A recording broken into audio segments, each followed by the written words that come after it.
This video was brought to you by our brand new channel, TLDR Business. Subscribe by clicking the link in the description.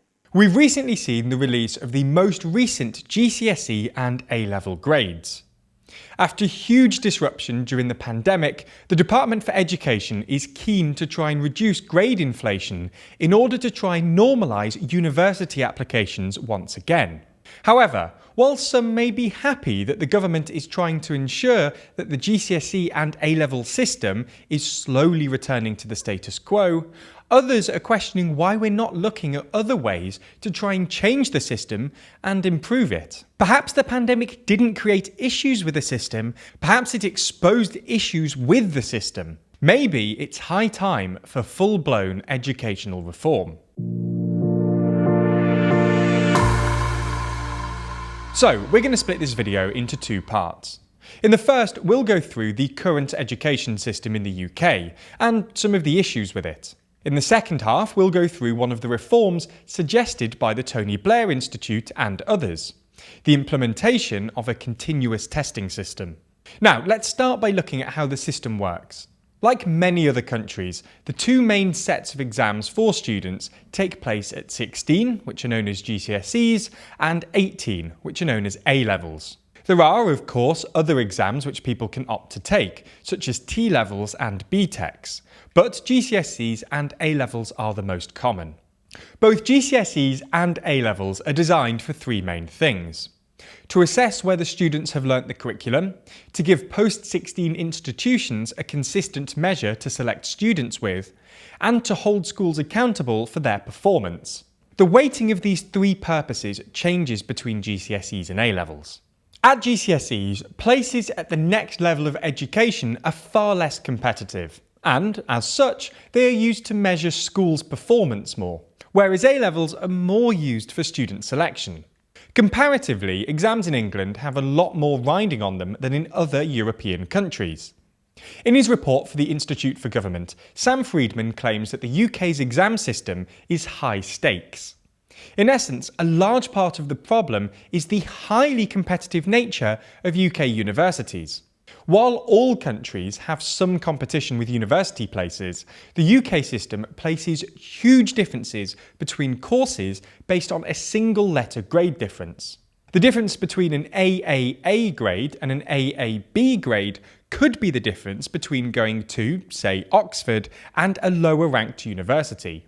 This is only made worse by the fact that universities make offers before A-level grades are available, meaning that offers are made based both on predicted grades and GCSE results, meaning that not only are A-level results all important, so too can GCSE results be. In essence, the system is unnecessarily high stakes. So, if the system is high stakes, people will, at the very least, want it to be fair. And fairness has pretty much gone out the window in the last few years. Because the UK puts so much emphasis on singular exams, in contrast to other countries who use continuous assessment, which we'll get onto later, when the pandemic hit, there were very few options available to award grades by. The government tried, at first, to use an algorithm, but when public pressure became insurmountable, they had to scrap this, and instead go with teacher-assessed grades. As a result, the number of A and A-star grades almost doubled, from 25.2% in 2019 to 44.3% in 2021. Now, this has some pretty bad knock-on effects. The first is that there was a huge demand for highly reputable universities such as Oxford and Cambridge. Second, the dropout rates at universities increased by 28%. And thirdly, it seems that independent schools just inflated their students' grades a lot more than state schools, which obviously didn't seem very fair at all. So these are the problems with the current system. It's worth now moving on to look at how this could be improved. Luckily for us, alongside the Institute for Government report on GCSE and A-level reform, the Tony Blair Institute also produced a report looking at how the system could be reformed. So let's have a look at one of the main reforms, the introduction of continuous assessment, that Blair wants to make and whether this is feasible. This would be in the third phase of his reforms on pupil assessment and school performance. In the report on educational reform, the Institute claims that they want to incorporate more elements of the International Baccalaureate in the assessment system. In effect, the baccalaureate incorporates a number of different methods of assessment. It doesn't just rely on end-of-the-year examinations. Now, while this might seem like a good idea, there are some issues with the concept of continuous assessment. In a response to the report, Daisy Christodoulou, an author on books on educational reform, highlighted some of these issues.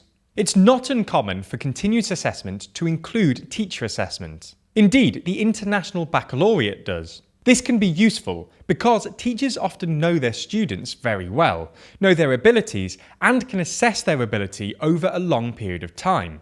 However, research has shown that this isn't perfect. For starters, it's not exactly fair. Teachers have their own biases, and it's been shown that lower income students, students with special educational needs, and pupils with challenging behaviour are marked more harshly. This is where the purpose of exams come in, to hold everyone equal. Once in the exam, there's no special treatment, no outside help, and no judgment. As Daisy points out, the system can be unfair on kids, inaccurate, and time-consuming. The main reason behind the desired shift to continuous assessment is the feeling that it would be more fair on kids and that it would reduce stress. Even with coursework, rather than specific teacher assessment, there's no evidence that it helps lower-income students or improves mental health. In fact, there's no evidence that exams actually worsen mental health. Instead, it's the pressure from exams that cause the stress. As we mentioned earlier, they are so important because of the system we have in place for university selection. As each individual university has its own prestige, and there is so much competition between them, each individual grade matters. When these exams are taken then, the pressure is immense. The point here is that while Blair seems to be advocating for more coursework and fewer exams, there are issues with this. With all elements of educational reform, there are trade-offs. Blair seems to think that the trade-offs for assessment are worth it, whereas the Institute for Government doesn't seem to view it as positively. This was only one of the reforms proposed by the Tony Blair Institute. If you want to read more about the others, we've linked the full report down below. Anyway, if you're interested in this sort of thing, then you should check out TLDR Business.